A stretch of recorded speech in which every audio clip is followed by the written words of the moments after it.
সিন্ডিকেটৰ ওপৰতো আলোচনা কৰিব পাৰে, উমাংশু কয়লাৰ ওপৰতো আলোচনা কৰক,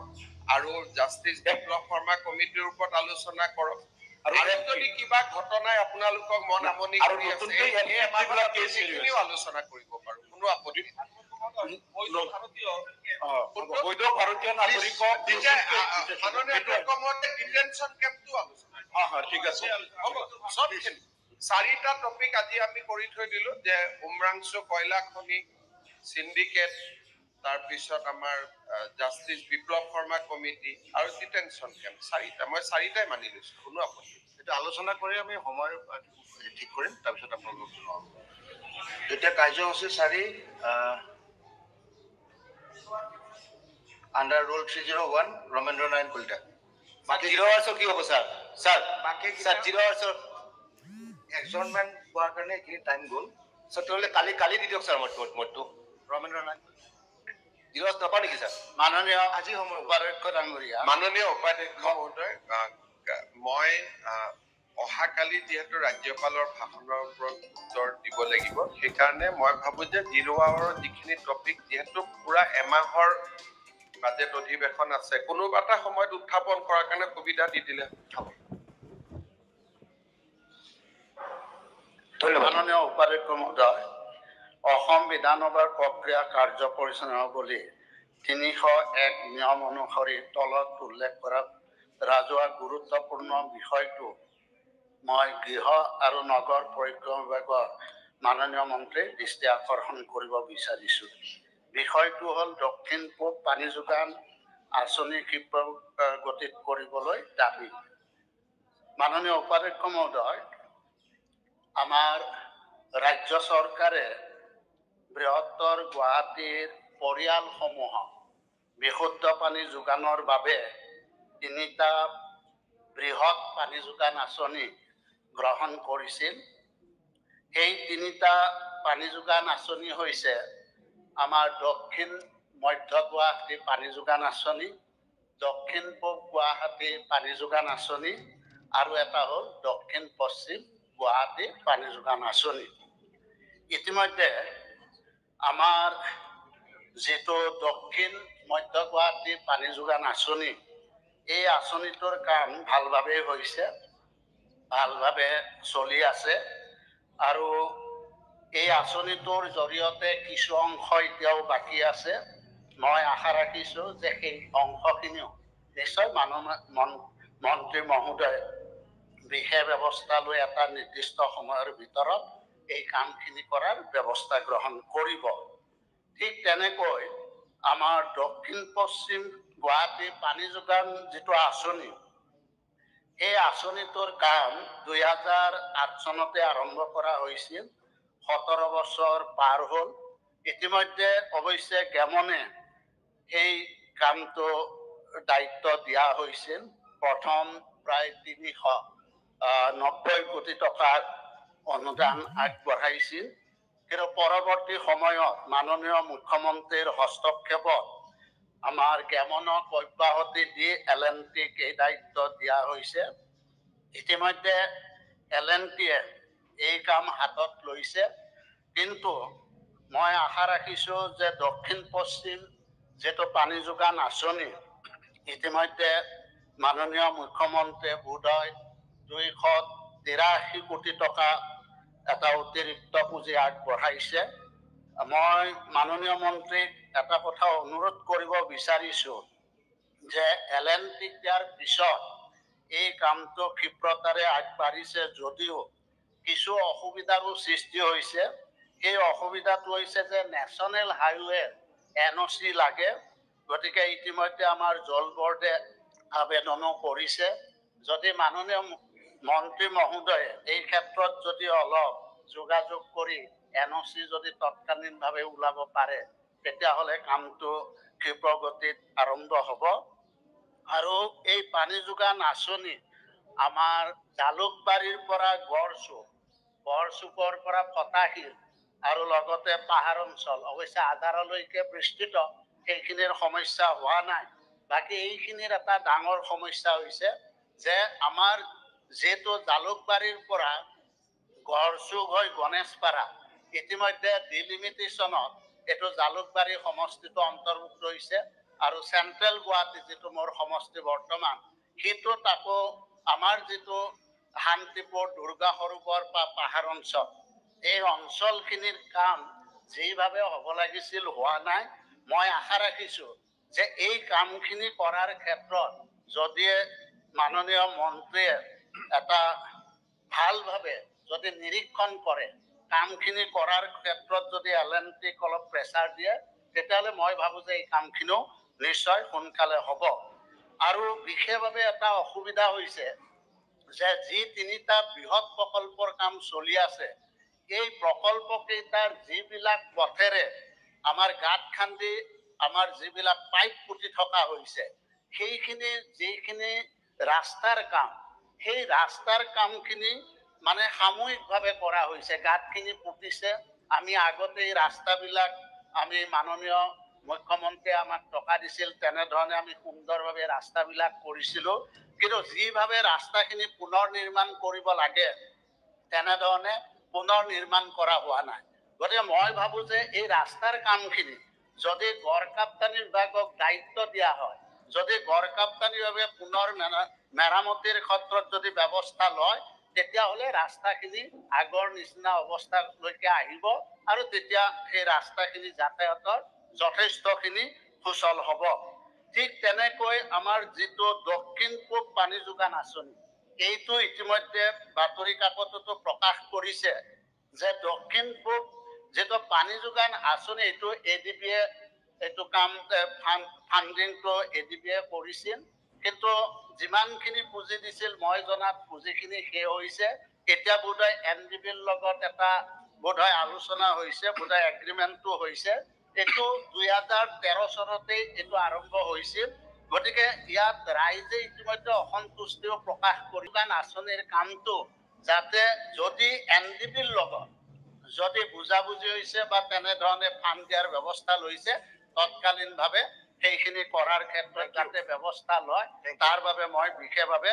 অনুৰোধ ৰাখিছোঁ আৰু এই কামখিনি যাতে এটা নিৰ্দিষ্ট সময়ৰ ভিতৰত মই আশা ৰাখিছোঁ যে এটা আপোনালোকে এণ্ডিং এটা সময় বান্ধি দিয়ক সময়সীমা এটা বান্ধি দিয়ক যে অহা ডিচেম্বৰৰ ভিতৰত যাতে এই কামখিনি সম্পূৰ্ণ কৰিব পাৰে যদি আমাৰ লাচিত বৰফুকনে এটা নিশাৰ ভিতৰতেই যদি মোমাইকটা ঘৰ নিৰ্মাণ কৰিব পাৰে মই এটা নিশাৰ ভিতৰত কৰিব দিয়া নাই মই মাননীয় মন্ত্ৰী মহোদয় অহা ডিচেম্বৰৰ ভিতৰত যাতে এই কামখিনি সম্পূৰ্ণ কৰিব পাৰে তাৰ বাবে ব্যৱস্থা লগৰ কাৰণে অনুৰোধ জনাইছো মই জানো আমাক নতুনকৈ মাননীয় মন্ত্ৰীক দায়িত্ব দিছে দক্ষ মন্ত্ৰী গতিকে দক্ষ মন্ত্ৰী হিচাপে কথাৰে নহয় যাতে কামেৰে তেওঁৰ দক্ষতাটো প্ৰকাশ কৰে তাৰ ৰাইজে যাতে তেওঁৰ দক্ষতাটো স্বীকাৰ কৰি লয় তাৰ কাৰণে ডিচেম্বৰৰ ভিতৰত এই পানী যোগান আঁচনিৰ কাম সম্পূৰ্ণ কৰিবৰ কাৰণে মই অনুৰোধ জনাইছো থেংক ইউ 5 মিনিটস মাননীয় উপাধ্যক্ষ মহোদয় সন্মানীয় বিধায়ক ভৱেন্দ্ৰ নাৰায়ণ কলিতাদেৱে 301-ৰ জৰিয়তে যিটো প্ৰশ্ন আনিছে যে গুৱাহাটী মহানগৰ পানী যোগানৰ ইয়াত দুটা চেক্টৰৰ কথা কৈছে এটা দক্ষিণ পশ্চিম আৰু এটা দক্ষিণ পূব গুৱাহাটী দক্ষিণ পশ্চিম গুৱাহাটী যিটো পানী যোগান আঁচনি আছিল সেইটো 107 MLD 107 MLD দক্ষিণ পশ্চিম গুৱাহাটী পানী যোগান আঁচনিটো 2008 চনত JNNURM-ৰ ভিতৰত জৱাহৰলাল নেহেৰু গ্ৰাম্য নগৰ অভিযানৰ জৰিয়তে এই কামটো আৰম্ভ কৰা হৈছিল আৰু এইটো 2008 চনৰ পিছত 11 চনৰ পৰা তাৰ কাম আৰম্ভ হৈছিল সেই সময়ত এই গোটেই কামটো কেমনক দিয়া হৈছিল আৰু 30,000 পৰিয়ালক পানী যোগান দিবৰ কাৰণে এই আঁচনিটো কৰা হৈছিল কিন্তু দুৰ্ভাগ্যবশতঃ কেমনৰ কামৰ অত্যন্ত লেহেমীয়া গতি বা কাম একেবাৰে কৰিব নোৱাৰাৰ কাৰণে আমাৰ চৰকাৰ অহাৰ পিছত মুখ্যমন্ত্ৰী ডাঙৰীয়াই 2022 চনত তেওঁলোকক কামৰ পৰা আঁতৰাই এতিয়া নতুনকৈ LNT আৰু DK এছ'চিয়েট দুটা নতুন পাৰ্টিক দিয়া হৈছে আৰু ইয়াৰ জৰিয়তে কামাখ্যা অঞ্চলৰ যিটো এৰিয়া আছে সেই এৰিয়াত এতিয়াও 1500 মানুহে পানী পাই আছে 1500 ফেমিলিয়ে পানী পাই আছে 30,000 পৰিয়ালে পানী পোৱাৰ কথা আছিল আৰু LNTৰ যিটো পাৰ্ট আছিলে সেইটো 24,000 পৰিয়ালক পানী দিয়াৰ কাৰণে আৰু DK এছ'চিয়েটৰ পাৰ্টটোৰ পৰা 6,000 পৰিয়ালৰ পানী দিয়াৰ ব্যৱস্থা আছিল তাৰে 1500 পৰিয়ালে পাই আছে আৰু এই 24,000 পৰিয়ালৰ যিটো LNTয়ে কৰি আছে কাম মোটামুটিকৈ ভাল গতিতে চলি আছে নেশ্যনেল হাইৱে ইত্যাদিৰ লগত যিখিনি অসুবিধা আছে আমি এইবিলাকো যোগাযোগ কৰি আছো আৰু মই আশা ৰাখো যে 2025 চনৰ ডিসেম্বৰ মাহৰ পৰা পৰ্যায়ক্ৰমে পানী দিয়া আৰম্ভ হ'ব আৰু 2026 চনৰ ভিতৰত আমি শেষ কৰিব পাৰিম বুলি এটা লক্ষ্য আগত ৰাখি আগবাঢ়িছো মানে 30,000ৰ 24,000 পৰিয়ালক আমি 2025 চনৰ ডিসেম্বৰৰ পৰা আৰম্ভ কৰিম আৰু 26 চনৰ বছৰটোৰ ভিতৰত আমি শেষ কৰিব পাৰিম বুলি আমাৰ লক্ষ্য আছে বা সেই ধৰণে আমি কাম কৰিব বিচাৰিছো আৰু কামাখ্যা বা এই অঞ্চলৰ যিটো আছিলে তাত 1500 মানুহে পানী পাই আছে ইতিমধ্যে আমি কামাখ্যালৈকে যিটো ট্ৰান্সমিশন লাইন এইটোৰ কাম আৰম্ভ কৰিব লৈছো আৰু মই ভাবো যে এইটো আমি অহা বছৰৰ ভিতৰত আমি ইয়াকো সম্পূৰ্ণ কৰিব পাৰিম ঠিক তেনেদৰে আমাৰ যিটো দক্ষিণ পূব পানী যোগান আঁচনি আছিলে এই দক্ষিণ পূব পানী যোগান আঁচনিটো টোটেল 67,325 গৰাকী 25টা পৰিয়ালক পানী দিবৰ কাৰণে ইয়াক কাম আৰম্ভ কৰা হৈছিল আৰু এইটো প্ৰথমতে এডিবিৰ পৰা কৰা হৈছিল এডিবিৰ যেতিয়া কাম কৰা হৈছিল তাত আমি প্ৰথম 2013 চনৰ পৰা কাম আৰম্ভ হৈছিল যদিও 11ত কামবিলাক হৈছিল কিন্তু 13ৰ পৰা কাম আৰম্ভ হৈছিল কিন্তু তাৰ যিটো প্ৰতিষ্ঠান আছিল তাতো সেই IVRCL নামৰ এটা প্ৰতিষ্ঠানৰ মানদণ্ড বা কামৰ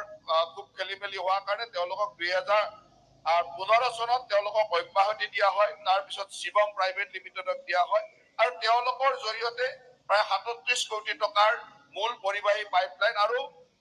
অন্যান্য তিনিটা টিপি তিনিটা জেগাত বিশেষকৈ ৰিজাৰ্ভাৰ নৰ্থ জ্যোতিনগৰ গোপালনগৰ আৰু কেন্দুগুৰি ৰিজাৰ্ভাৰ কেইটাৰ কাম সম্পূৰ্ণ হৈছে আৰু বাকি যিখিনি কাম আছে এতিয়া আমি নতুনকৈ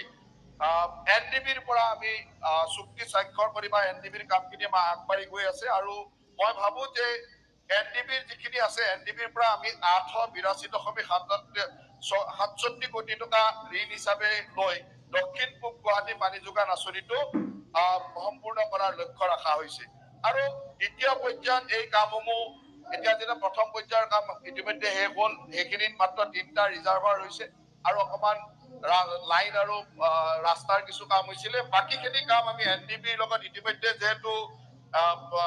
NDBৰ লগত আমাৰ চুক্তি স্বাক্ষৰিত হৈছে গতিকে মই ভাবো যে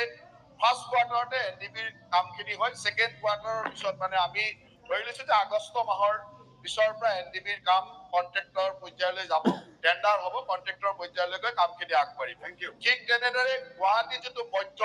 এটোৰ কাম খুব সুন্দৰভাৱে চলি আছে তাত কিছু ব্যৱস্থা আপোনালোকে দেখিছে যে কেতিয়াবা কৰবাত পাইপলাইন ফুটিছে বা কিবা ধৰণৰ এনেকুৱা কিছুমান কাম হৈছিলে যেটো আগৰ কন্ট্ৰাক্টৰে কৰি যোৱা বহুত খেলিমেলিৰ কাৰণে আমি তাক এতিয়ালৈকে সঠিক পৰ্যায়লৈ আনিব পৰা নাই কিন্তু আমি IIT গুৱাহাটীৰ পৰা তেওঁলোকৰ যিখিনি পৰামৰ্শ আছিল এই পৰামৰ্শ মতে আমি কাম আৰম্ভ কৰিছো ইতিমধ্যে আপোনালোকে গম পাব যে আমি ট্ৰান্সমিশন লাইনত আমি ৰবটিক সাৰ্ভে পৰ্যন্ত আৰম্ভ কৰিছো যে ৰবটিক সাৰ্ভে কৰি আমি ক'ত ক'ত জইনত খেলিমেলি আছে ক'ত কেনেকুৱা ধৰণৰ লিকেজ হ'ব পাৰে ক'ত মানে জইনিং হোল বিলাকত ওয়েল্ডিং কম আছিল বা তেনেকুৱা ধৰণৰ ৰিপৰ্ট বিলাক আনিছো যোৱা প্ৰথম পৰ্যায়ৰ আমাৰ ৰবটিক সাৰ্ভে হৈ গ'ল এতিয়ালৈকে 12টা তেনেকুৱা জইন ধৰা পৰিছে যে যত উইক আছে সেইখিনি আমি এতিয়া ৰিপেয়াৰিং কৰিব দিছো স্যাৰ এই ডিপাৰ্টমেন্টটো ফেল মাৰিছে স্যাৰ এই ডিপাৰ্টমেন্টে পানী দিবৰ কাৰণে এই ডিপাৰ্টমেন্টে লুট ৰাজ কৰি হেড কৰিলে স্যাৰ এই PSC ডিপাৰ্টমেন্টে লুট ৰাজ কৰি হেড কৰিলে স্যাৰ অনকে এনে গায় আছে মই মুখ্যমন্ত্ৰী মহোদয় অনুৰোধ জনাই এই ডিপাৰ্টমেন্টৰ ওপৰত এনকুৱাৰী দিব লাগে এই ডিপাৰ্টমেন্টৰ ওপৰত এনকুৱাৰী দিব লাগে nothing will go on record গোটে পইচা খাই হেড কৰিলে ডিপাৰ্টমেন্টে পানী চানি নাই প্লিজ এই PSC ডিপাৰ্টমেন্টৰ লুট মাৰ ডিপাৰ্টমেন্ট নহয় স্যাৰ আপুনি জানে ৰুল জানে মই CM নাও জানে CM নাওৰিয়া মুখ্যমন্ত্ৰী মহোদয় এই ওপৰত তদন্ত ডিপাৰ্টমেন্ট গোটে পইচা খাই হেড কৰি দিলে গোটে জল জীৱন মিছনৰ পইচা খাই আমাৰ মাননীয় বিধায়ক অখিল ডাঙৰ বিভাগৰ সম্পৰ্কে জ্ঞান নাই মই উত্তৰ দি আছো গুৱাহাটী ডেভেলপমেণ্টৰ মই দহুৱাৰ উত্তৰ দিম আৰে চবতে বহুতো আৰু আপোনালোকৰ PIC টো জ্ঞানটো লৈ লওক অখিল গগৈ এটা খতম এই একেটা কথাকে এনে বহুত দীঘল মিনিমাম জ্ঞান টাউনৰ পানীবিলাকতো একেটাই প্লিজ চিট ডাউন এইটো আপোনাৰ টপিক নহয় চলি আছে দহুৱাটো একেটাই You also bring another question. Department খাই শেষ কৰি দিলে এই ডিপাৰ্টমেণ্ট 301 মাননীয় উপাধ্যক্ষ মহোদয় এইটো দহুৱা আৰু PIC please sit down otherwise I will suspend you please sit down মাননীয় অধ্যক্ষ মহোদয় অলপ জ্ঞান ল'বলৈ কওক ডিপাৰ্টমেণ্ট সম্পৰ্কে জানি লওক দহুৱাৰ উত্তৰত দহুৱাৰ কথা ক'ব আপোনাৰ সমষ্টিত কিমান % মানুহে জল জীৱনৰ পানী পাই আছে তাৰ ৰেকৰ্ড লওক আপোনাৰ সমষ্টিত কিমান % মই ডাটা সহকাৰে ক'ম আপোনাৰ সমষ্টিত কিমান আপোনাৰ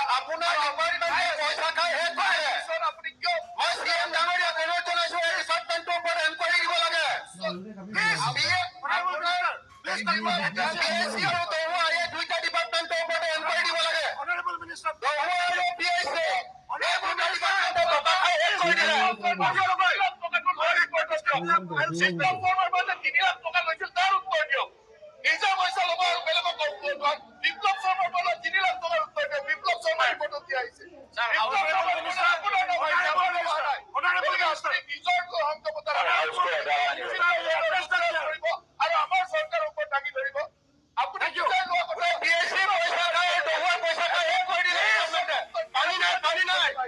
আপুনি পইচা Honorable Minister, address the chair.